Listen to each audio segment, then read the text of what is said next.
Oi, eu sou a Grazi e esse é o 15 Minutos com a Bíblia. Estamos nos aproximando do final do livro. E nesse vídeo teremos a argumentação final de Jó. Depois dele, apenas o jovem Eliú se manifestará, antes que o Senhor decida entrar na discussão e pôr fim a toda essa narrativa interminável. Capítulo 29. Jó prosseguiu sua fala. Como tenho saudade dos meses que se passaram, dos dias em que Deus cuidava de mim, quando a sua lâmpada brilhava sobre a minha cabeça e por sua luz eu caminhava em meio às trevas. Como tenho saudades dos dias do meu vigor, quando a amizade de Deus abençoava minha casa, quando o Todo-Poderoso ainda estava comigo e meus filhos estavam ao meu redor, quando as minhas veredas se embebiam em nata e a rocha me despejava torrentes de azeite. Quando eu ia à porta da cidade e tomava assento na praça pública, quando ao me verem os jovens saíam do caminho e os idosos ficavam em pé. Os líderes se abstiam de falar e com a mão cobriam a boca. As vozes dos nobres silenciavam e suas línguas colavam-se ao céu da boca. Todos os que me ouviam falavam bem de mim, e quem me via me elogiava, pois eu socorria o pobre que clamava por ajuda, e o órfão que não tinha quem o ajudasse. O que estava à beira da morte me abençoava, e eu fazia regozijar-se o coração da viúva. A retidão era minha roupa, a justiça era o meu manto e o meu turbante. Eu era os olhos do cego e os pés do aleijado. Eu era o pai dos necessitados e me interessava pela defesa de desconhecidos. Eu quebrava as presas dos ímpios e dos seus dentes arrancava suas vítimas. Eu pensava, morrerei em casa e os meus dias serão numerosos como os grãos de areia. Minhas raízes chegaram até as águas e o orvalho passará a noite nos meus ramos.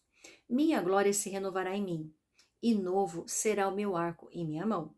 Os homens me escutavam em ansiosa expectativa, aguardando em silêncio o meu conselho. Depois que eu falava, eles nada diziam. Minhas palavras caíam suavemente em seus ouvidos. Esperavam por mim como quem espera por uma chuvarada, e bebiam minhas palavras como quem bebe a chuva da primavera. Quando eu lhes sorria, mal acreditavam. A luz do meu rosto lhes era preciosa. Era eu que escolhia o caminho para eles e me assentava como seu líder. Instalava-me como um rei no meio das tropas. Eu era como um consolador dos que choram. Aqui Jó faz um saudoso discurso a respeito de sua vida antes de a tribulação o atingir. Ele tem saudades dos dias em que a sua casa era cheia de fartura, seus filhos o rodeavam e era querido e respeitado diante dos homens da cidade. Tanto jovens quanto velhos e líderes o honravam. Jó declara que era um homem generoso, que ajudava a todos os que necessitavam, órfãos, viúvas, cegos e aleijados. Era alguém cujas palavras e conselhos eram aguardados com expectativa. Ele se assentava como um líder e era um consolador aos que choravam. Pelo menos essa é a visão que Jó tinha de si mesmo. E uma reflexão que surge aqui é: toda história tem no mínimo duas versões. Fez acusações dizendo que houve momentos em que ele não foi generoso. E Jó relembra momentos em que agiu sim com generosidade. Creio que nenhuma pessoa é de todo mal nem de todo boa. Ninguém erra ou acerta todo o tempo. Todos nós temos momentos de luz e de trevas, de bondade e maldade. Se alguns erros foram cometidos no passado, eles não definem quem somos. A cada manhã temos a oportunidade de corrigi-los e agir de forma diferente. Não se trata apenas de conduta e comportamentos, mas também de índole e caráter. Por vezes, nossas atitudes até podem ser generosas, mas a intenção do nosso coração pode ser egoísta e mesquinha. Deus sabe quando temos uma boa atitude com más intenções. E Ele pesa o nosso coração tanto quanto pesa as nossas mãos. Fazer a coisa certa com a motivação errada ou fazer a coisa errada com a motivação certa, ambos têm seu peso e suas consequências. Capítulo 30. Mas agora eles zombam de mim, homens mais jovens que eu, homens cujos pais eu teria rejeitado, não lhes permitindo sequer estar com os cães de guarda do rebanho. De que me serviria a força de suas mãos, já que desapareceu seu vigor? Desfigurados de tanta necessidade e fome, perambulavam pela terra ressequida, em sombrios e devastados desertos. Nos campos de mato rasteiro colhiam ervas, e a raiz da giesta era sua comida. Da companhia dos amigos foram expulsos aos gritos, como se fossem ladrões. Foram forçados a morar nos leitos secos dos rios, entre as rochas e nos buracos da terra. Rugiam entre os arbustos e se encolhiam sob a vegetação. Prole desprezível e sem nome, foram expulsos da terra. E agora os filhos deles zombam de mim com suas canções. Tornei-me um provérbio entre eles. Eles me detestam e se mantêm à distância. Não hesitam em cuspir em meu rosto. Agora que Deus afrouxou a corda do meu arco e me afligiu, eles ficam sem freios na minha presença. À direita, os embrutecidos me atacam. Preparam armadilhas para os meus pés e constroem rampas de cerco contra mim. Destroem o meu caminho, conseguem destruir-me sem a ajuda de ninguém. Avançam como através de uma grande brecha. Arrojam-se entre as ruínas. Pavores apoderam-se de mim. A minha dignidade é levada como pelo vento. A minha segurança se desfaz como nuvem. E agora esvai-se a minha vida. Estou preso a dias de sofrimento. A noite penetra os meus ossos. Minhas dores me corroem sem cessar. Em seu grande poder, Deus é como a minha roupa. Ele me envolve como a gola da minha veste. Lança-me na lama e sou reduzido a pó e cinza. Clamo a ti, ó Deus, mas não me respondes. Fico em pé, mas apenas olhas para mim. Contra mim te voltas com dureza e me atacas com a força de tua mão. Tu me apanhas e me levas contra o vento e me jogas de um lado a outro na tempestade. Sei que me farás descer até a morte, ao lugar destinado a todos os viventes. A verdade é que ninguém dá a mão a um homem arruinado, quando este, em sua aflição, grita por socorro. Não é certo que chorei por causa dos que passavam dificuldade e que minha alma se entristeceu por causa dos pobres? Mesmo assim, quando eu esperava o bem, vi o mal. Quando eu procurava a luz, vieram trevas. Nunca para a agitação dentro de mim. Dias de sofrimento me confrontam. Perambulo escurecido, mas não pelo sol. Levanto-me na assembleia e clamo por ajuda. Tornei-me irmão dos chacais, companheiro das corujas. Minha pele escurece e cai. Meu corpo queima de febre. Minha harpa está afinada para cantos fúnebres e minha flauta para o som de pranto. Aqui Jó revela alguns detalhes interessantes. Ele se refere a jovens que zombam dele, cujos pais são homens a quem Jó rejeitaria. Ele os chama de prole desprezível e sem nome, que foi expulsa da terra.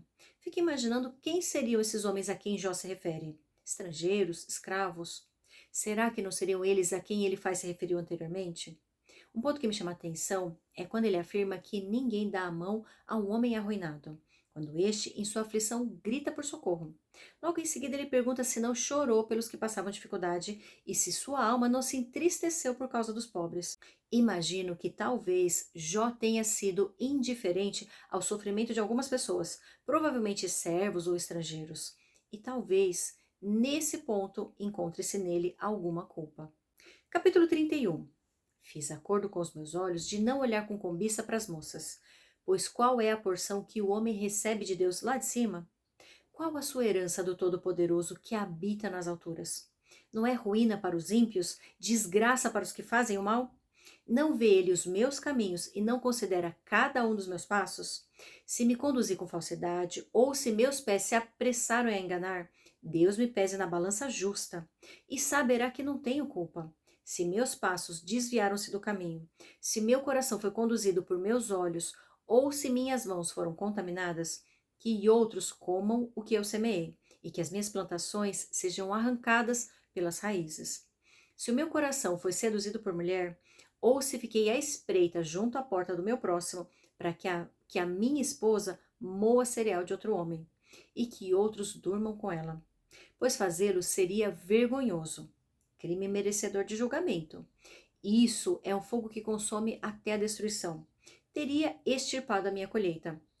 Se neguei justiça aos meus servos e servas quando reclamaram contra mim, que farei quando Deus me confrontar? Que responderei quando chamado a prestar contas?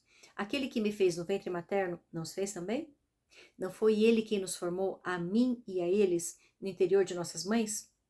Se não atendi aos desejos do pobre, ou fatiguei os olhos da viúva, se comi meu pão sozinho, sem compartilhá-lo com o órfão, sendo que desde a minha juventude o criei como se fosse seu pai, e desde o nascimento guiei a viúva, se vi alguém morrendo por falta de roupa, ou um necessitado sem cobertor, e o seu coração não me abençoou porque eu o aqueci com a lã de minhas ovelhas, se levantei a mão contra o órfão, ciente da minha influência no tribunal, que o meu braço descaia do ombro e se quebre nas juntas, pois eu tinha medo que Deus me destruísse, e temendo seu esplendor, não podia fazer tais coisas.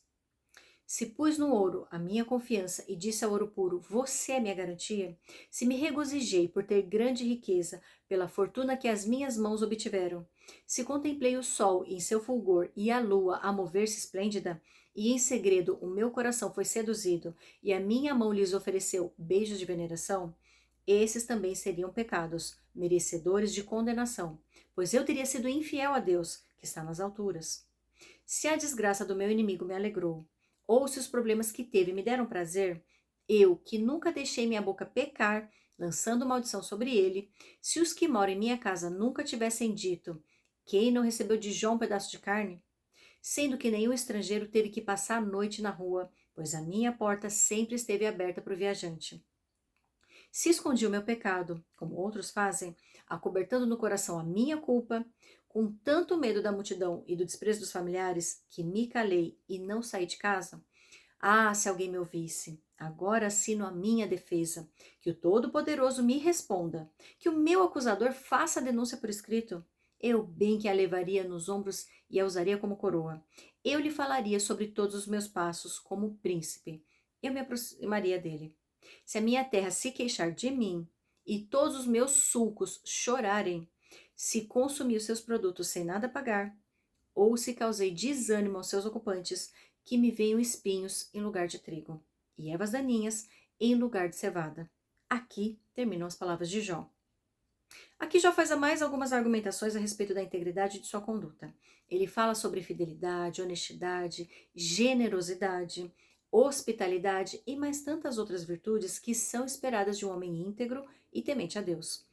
Contudo, reconhece que tinha medo de que Deus o destruísse. Se afastava do mal, pois tremia diante do esplendor do Senhor.